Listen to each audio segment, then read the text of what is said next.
Selamat malam. Hari ini kita merenungkan firman Tuhan kembali pada hari ke-7 dari pertemuan kita. Kita hari ini melihat Ratu Seba dari sebelah timur datang kepada Salomo untuk menyaksikan kebijaksanaannya.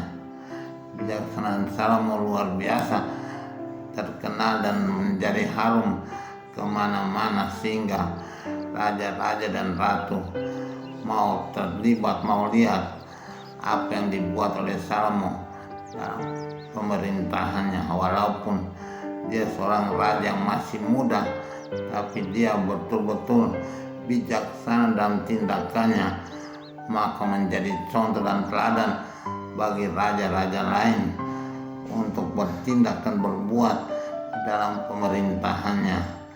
Semoga dalam hidup dan dalam roda pemerintahan bangsa kita juga ciri-ciri kebijaksanaan Salomo untuk membuat roda pemerintahan itu benar di hadapan Tuhan dan manusia, bukan di hadapan hanya demi kepentingan sepihak semata. Kita pelan-pelan menyadari bahwa kebijaksanaan Salomo merupakan kebutuhan masa kini supaya terlalu bertindak benar dan baik di dalam pemerintahan dan dalam segala sudut hidup, supaya manusia bisa merasa aman dan tenang menjalankan apa yang diperintahkan dari atas. Kita menyaksikan apa yang dibuat Salomo menjadi suatu sukacita dan kebahagiaan dari rakyat. Kita mohon Tuhan memberikan kepada pemerintah kita, kepada orang-orang yang memerintah, supaya juga mempunyai sikap seperti Salomo itu. Dalam Injil kita menyadari sesuatu yang Tuhan Yesus tunjukkan. Kita selalu berpikir bahwa hal luar itu lebih penting, padahal Tuhan mengatakan hal yang di dalam pikiran kita, dalam rencana kita, dalam rancangan kita, itu yang lebih penting. Dalam evaluasi moral, setiap perbuatan ada mulai dengan bakal perbuatan itu yang ada dalam pikiran manusia, dalam keinginan manusia mau apa, dia mulai berpikir, merencanakan, lalu bertindak sesuai dengan rencana yang ada dalam pikiran dia. Itu merupakan aktus voluntaris yang mulai dibuat dalam diri manusia. Apa yang kita mau, apa yang kita inginkan, itu lalu merupakan bakal perbuatan. Sering kita memang spontan melakukan hal-hal tertentu, tapi yang paling hal penting itu pasti direncanakan lebih dahulu. Maka setiap rencana kita harus murni, harus baik, harus menurut hukum-hukum dan tata aturan yang ada, supaya kita berkenan di hadapan Tuhan dan lebih lagi tentu di hadapan sesama. Tidak serampangan dan tidak asal-asal saja berbuat, yang asal-asal akan binasa. Kita harus menjadi orang yang serius dalam bertindak.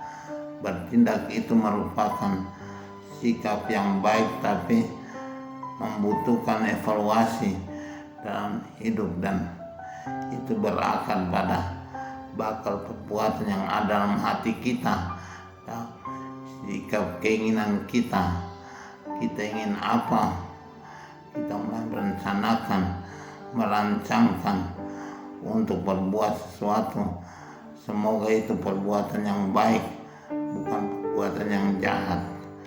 Kita selalu berpikir untuk menjadi kebaikan bagi orang-orang lain dalam hidup ini.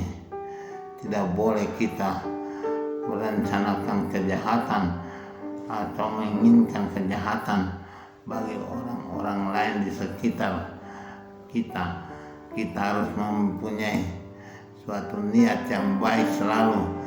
Niat baik itu merupakan bakal perbuatan yang baik. Kita menjadi rahmat Tuhan untuk orang-orang lain di sekitar kita, bukan menjadi ancaman, menjadi bencana bagi orang-orang lain. Semoga dalam hidup kita semua menjadi orang-orang yang mau berbuat baik dan memberikan kebaikan pada sekitar kita, menjadi kabar baik. Kita hadir menjadi kabar baik bagi orang-orang lain, bukan menjadi kabar buruk. Sering dalam hidup ada seorang datang, memandang mukanya terditekuk, tapi ada orang yang datang, kita bersuka cita menyambut, berarti dia membawa kegembiraan, membawa sukacita bagi hidup kita. Tapi kalau orang itu menjadi ancaman, sikap kita sudah negatif, sudah menjadi bagian yang tidak berkenan dalam pergaulan kita. Kita semua tiap-tiap hari menjadi kabar baik bagi orang-orang lain, sehingga kehadiran kita selalu membawa sukacita dan kebahagiaan bagi hidup dan bagi sekitar kita. Semoga demikian. Amin. Tuhan Bapa yang baik, ada hidup kami berlalu dengan banyak masalah dan pergumulan, banyak beban-beban yang harus kami hadapi. Kami membutuhkan penghiburan daripadamu melalui orang-orang yang ada di sekitar kami. Kami juga mau menjadi orang-orang yang membawa berita baik bagi kehidupan ini, bukan berita buruk. Maka tolonglah kami tiap-tiap hari, beri kami Roh Kudus untuk membantu dalam perjalanan hidup, supaya membawa kabar baik bagi orang-orang yang kami jumpai, demi Kristus Tuhan dan Juru Selamat kami sepanjang segala masa. Amin.